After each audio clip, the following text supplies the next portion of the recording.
Hey everybody, welcome back to my channel. It's been a while since I posted a video, and seeing it's ice fishing season, actually today is February 1st, 2025. Anyway, it's ice fishing season, and I just wanted to share something with you. First of all, about 30 years ago, I'm the very first one to ever make a spring-loaded fish trap.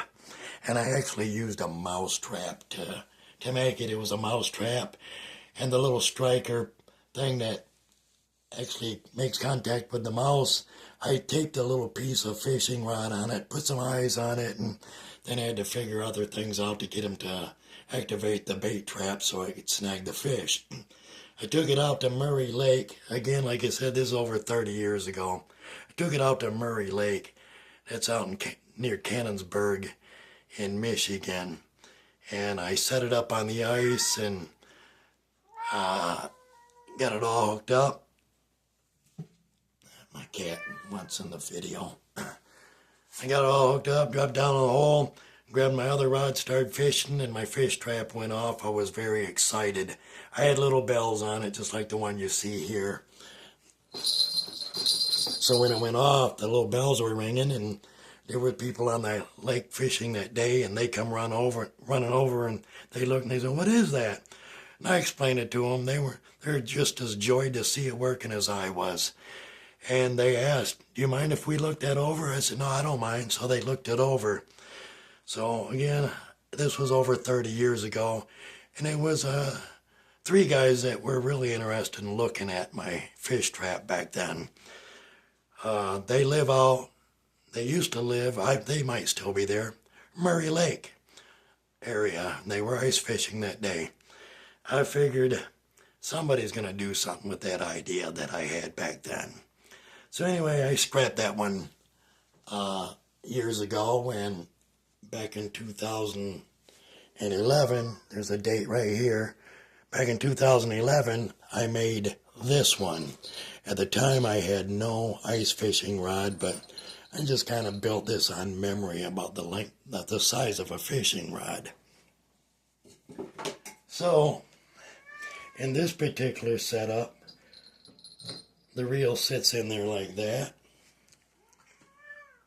This gets pulled down. There's a little wire here in the center. It's all coat hanger and hingy stuff. So this gets hooked under here. This goes down like so. And then when you see this here, there's a little hook on the end that clips onto down here. So when the line is running through the rod, I'd take a little bit of the line and I'd run it under this hook here. So when the fish would bite, it would tug this line and set off the trap. And it worked very well. Very, very well. And I've had this out quite a few times in the last, since 2011, I've had it out quite a few times. Worked great. And a lot of people have seen me using this on the ice, just like they see me using the other one. So anyway, I was very pleased with this one. Show you the top of it. Got this little rod here that just goes back and forth. And there's a little tiny hook here that this goes under. And you run this down. That goes under the hook. The line gets pulled from here. It goes under here. I'll set that again. This has been sitting for a while. It's all covered in dust. So anyway, you pull the line down through here and you hook it over this little hook, so when the fish strike it, you just ever so slightly sets it off. So that's the second one I made. So today, I got a little bored. I was watching videos on the internet, and I seen some guys making more fish traps. There's a popular brand out there right now, Jawjacker, I think they call it. So anyway, if you don't look at this, and all you see is this, that's just simply some PVC piping that I slapped together so I could use this for ice fishing at any hole, and you can maneuver this back and forth however you want to set it, whatever size rod you got. This is just a PVC elbow here. I have it slotted out. I'm trying to do my best with the video here. I'm not very good at doing videos, and I really want to keep this short. So there's a little slot there. When it goes on here, it doesn't go back and forth. It sits on there good. Walk over there, just lift it off. So then the rod goes in there. And what I do is all these are generally the same size. If you got the foamy end, I just shove it in the elbow here. So that goes on my rod like so.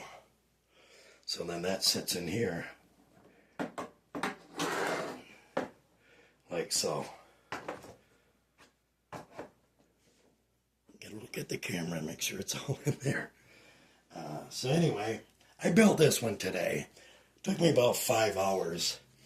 I watched the other videos and they got things that are flopping around and doing a bunch of things.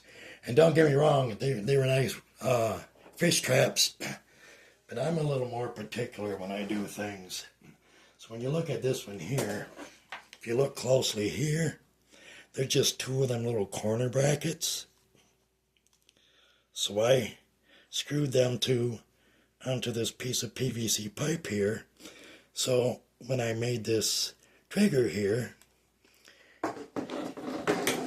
it isn't just falling all over the place and wiggling all over the place. It's pretty tight in there. So it ain't doing all that back and forth. And if you look, everything is streamlined. I don't know if that's in the camera or not. Everything is straight and streamlined. I've seen some of the other trigger mechanisms where they got the thing off to the side here, but now you're pulling things out of whack. The straighter you keep it, the easier this thing is gonna, it's gonna have a good hair trigger on it. And everything is streamlined, like I said. And this, I'll remove this rod here a second.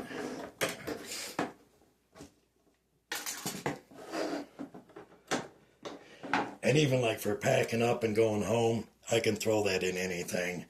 What I simply do is I just throw that forward, throw this down, and that's pretty much how streamlined it is. I can just throw it anywhere in my sled. So yeah, I'm gonna put that back up there like that. Put this back over here like so. So you can adjust your rod with this here. It's pretty tight because you don't want it loose. This is the trigger. The rod goes in here, and you can actually do this with different types of, or different lengths of rods. And that helps it make it adjustable for different lengths of rods. So anyway, all this does is come down here like so. That gets hooked onto there. Now I gotta find that. I gotta find the right adjustment for this rod here. Once I find it, it's there then. I don't like that. I like this to be straight out. If anything, up a little bit, so when they bite, I've seen some where these things are already pointing down and they're losing some of their sensitivity when they're pointing down like this. So if you got it straight out or up a little bit, you got more sensitivity because you're at the pivot point here at the easiest point instead of down here where it's basically just falling straight through instead of running over and going down. So anyway, you hook the rod on there like so. This one's a pretty hair trigger too. I'll try to get it right. That's how it gets set. I had a cotton ball here somewhere. I just wanted to show you just how sensitive that is. I will be right back. I'm sorry.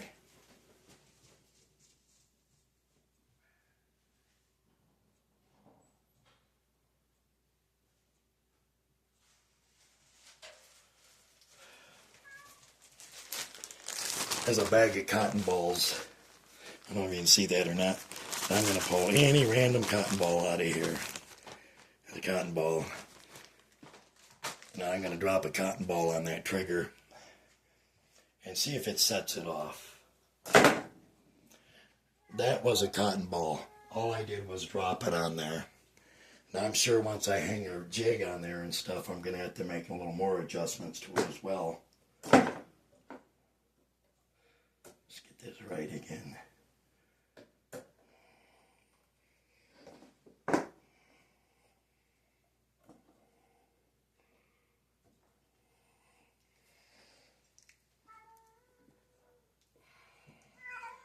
See, I gotta figure this out a second. I know I had that sitting up straighter before. There we go.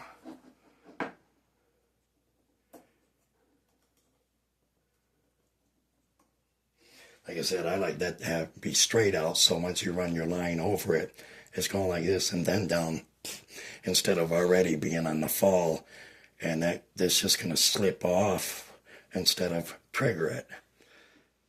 So anyway, there it is. Oops.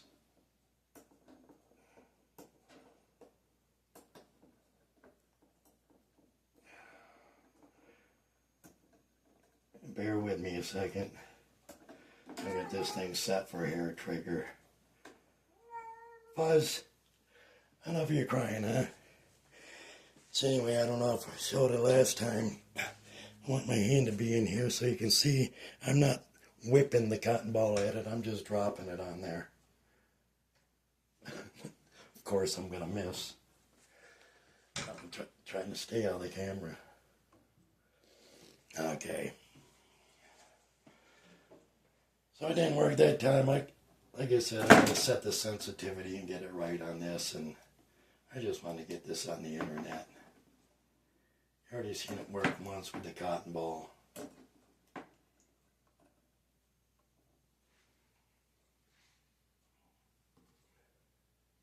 Just trying to hit that thing with a cotton ball. There we go.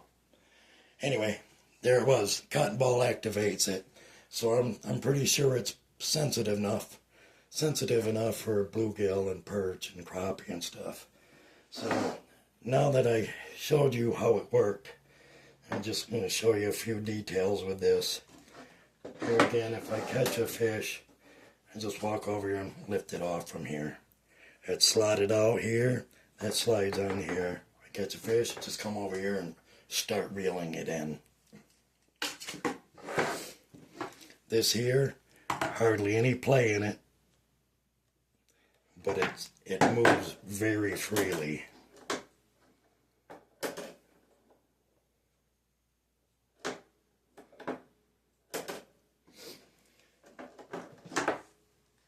This is how I eliminated having to bend this outward and having the line going off center. So I took a paper clip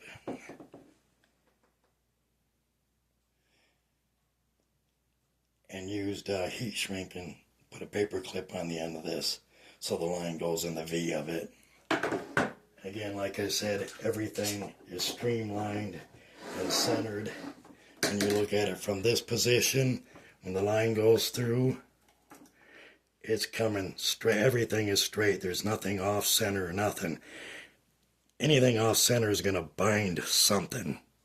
So when you straighten it out, everything's going straight. Everything's going to move a lot more free. Trigger. Now I could put a hook on here and everything else, but I've been doing this so much, I've been snagged in the finger too many times with the hooks. And I just got through and dealing with my reel being all twisted up in there. You can see it's already starting to get all messed up in there in my line. I don't know if you can see that or not.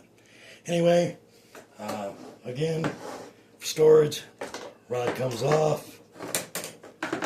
This this thing gets moved over, this thing gets moved over. There it is. That's how big it is only. That's not very big. I wish I could show you something for size comparison. I have a tape measure right here. That's only 10.5 inches long. Here, let me do it this way. Upside down. 10.5 inches long. The widest point is roughly 9.5 inches. And this point here, 6 inches. So it's pretty small and compact. Anyway, I really wanted to keep this video short. Oh, by the way, I do screw these down so they don't come apart. Same here, I screwed it to these, to the little PVC pipe here and here, but I can't screw it to this because I got to be able to maneuver this. But this keeps these things from twisting, and I'm hoping I'm getting it all in there. These screws keep these from twisting. These screws keep these from twisting and coming apart. And they also serve as cleats. So when you're out on the ice and it's a little windy, you got these little screw heads working as cleats so it ain't slipping all over the ice. Anyway, thanks for watching my video, and give it a thumbs up if you like it. And for you guys that are watching this, I hope this inspires you to build simpler fish traps. I made this with a bunch of junk laying around my place. Just old elbows and PVC pipes, a piece of coat hanger, a couple of corner brackets. I made this for free because this is just stuff that I've had laying around. Thanks for watching my video. Get out there and do some ice fishing and have a great day and a wonderful weekend. See ya.